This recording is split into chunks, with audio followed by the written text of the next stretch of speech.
Bienvenue. On va plonger aujourd'hui dans une histoire vraiment fascinante sur cette relation parfois fusionnelle, parfois compliquée entre une créatrice et son œuvre. Une histoire qui joue avec la frontière si fragile entre ce qu'on invente et ce qu'on vit. Voilà la question centrale, celle qui va nous guider.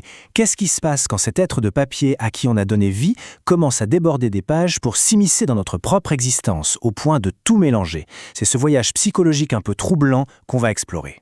Bon, tout commence ici, dans le silence, l'isolement. Pour bien comprendre qui est ce héros, il faut d'abord saisir le vide immense qu'il est venu remplir. Alors il faut s'imaginer une femme qui vit un peu en retrait du monde. Le genre de personne qui préfère de loin la compagnie de ses propres pensées ou une balade dans la nature, plutôt que des discussions de salon. Pour elle, écrire, ce n'est pas juste un travail. C'est vital, c'est son échappatoire. Et c'est justement de cette solitude que va naître Jason. Et ce qui est incroyable, c'est le contraste absolu entre les deux. Il est tout ce qu'elle n'est pas. Elle est prudente, lui il est audacieux. Elle est réservée, lui il est charismatique. Ce n'est pas juste un personnage, c'est son opposé parfait, une sorte d'idéal. Et cette phrase, elle résume tout parfaitement. Jason, c'est son avatar. C'est à travers lui qu'elle s'autorise à vivre une vie plus intense, à prendre les décisions qu'elle n'ose pas prendre. Ce qu'il faut bien comprendre, c'est qu'il est déjà bien plus qu'une simple invention. Et là, on passe à l'étape supérieure. La dynamique change complètement.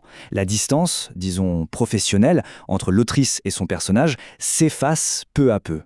Et elle laisse la place à quelque chose de beaucoup plus intime et de beaucoup plus dangereux. Et voilà, le moment de bascule. Ce n'est plus juste de l'admiration d'artiste pour sa création. Non, c'est une prise de conscience, brutale. Elle doit se l'avouer. Les sentiments qu'elle a pour Jason ont franchi la ligne. C'est de l'amour, un amour qu'elle ressent comme s'il était réel. Du coup, cette frontière entre sa vie et ses écrits devient complètement floue. Son obsession pour lui est telle qu'elle commence à tordre ses propres intrigues. Plus pour servir l'histoire, non, mais juste pour passer plus de temps avec lui, pour qu'il existe un peu plus longtemps sous sa plume. Et c'est là que la fusion s'opère vraiment. Tout doucement, presque sans s'en apercevoir, elle se met à lui ressembler. Elle commence à adopter la confiance, la détermination de Jason. Les qualités qu'elle lui avait données sur le papier se mettent à infuser sa propre personnalité. Mais voilà, un nouveau conflit se prépare. La romancière découvre, avec stupeur, qu'elle n'est plus la seule à être tombée sous le charme de Jason. Son jardin secret est en train de devenir un fantasme public. Elle commence à recevoir des messages, des tas de messages de lectrices.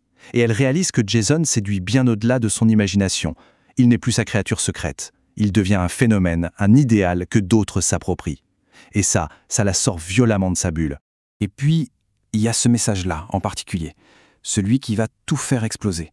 Une autre femme met des mots précis sur le sentiment qu'elle-même ressentait en secret.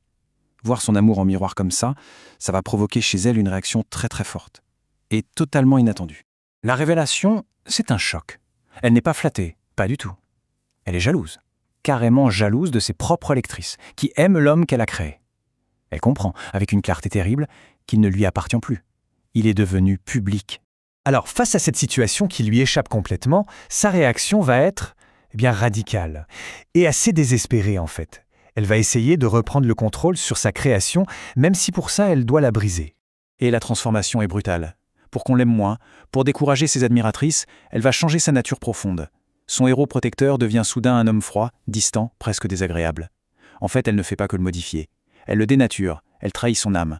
C'est le point de non-retour. La création se retourne contre la créatrice. Dans un rêve, c'est Jason lui-même qui vient lui faire des reproches. Et le mot qu'il utilise est fort, il ne parle pas d'un choix d'auteur, il parle de trahison. Une trahison personnelle. Il met le doigt sur le pire. Elle a brisé la confiance qui existait entre eux. Ce rêve, c'est un électrochoc. Elle comprend qu'elle doit réparer les choses. Mais pas en faisant machine arrière, pas en effaçant son erreur. Non. Elle va réécrire Jason une dernière fois. Mais cette fois, il ne sera plus le héros parfait du début. Il deviendra un homme plus complexe, avec ses failles, plus proche de la réalité. Elle accepte enfin qu'il doit être partagé.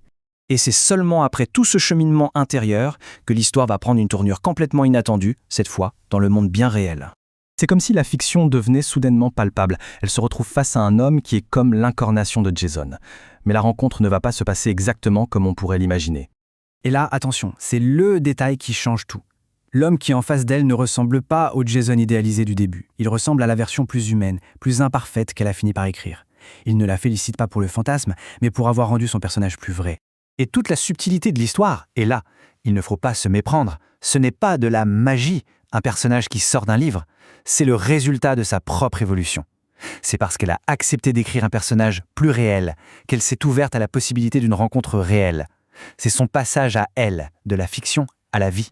Et on termine sur cette question qui est finalement au cœur de toute cette histoire. Jusqu'à quel point nos créations nous aident à nous construire?